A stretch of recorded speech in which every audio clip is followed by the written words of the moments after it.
धमाका recording studio Kishun. बोला बोला छठी मैया की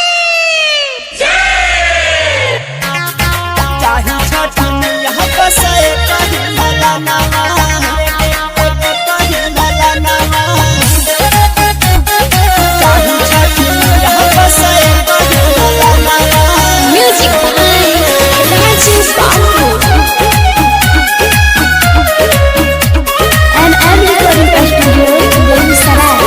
चाही छठी मैया बसे कहीं भला नावा चाही छठी मैया बसे कहीं भला नावा। करी बरत तोहार मानी सरत हमार करी बरत तोहार मानी सरत हमार सब मांगे तोहरा से दुनिया जहानवा। चाही छठी मैया बसे कहीं भला नावा चाही छठी मैया बसे कहीं भला नावा।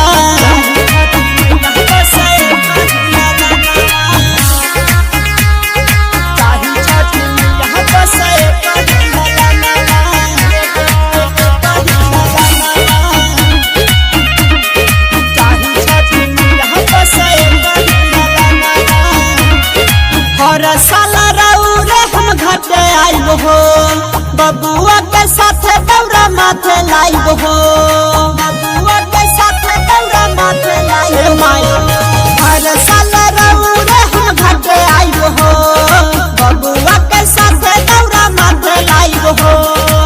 पूरा कद सुना माई हमरा कहनवा चाही छठी मैया बसे कहीं भला नावा चाही छठी मैया बसे कहीं भला नावा।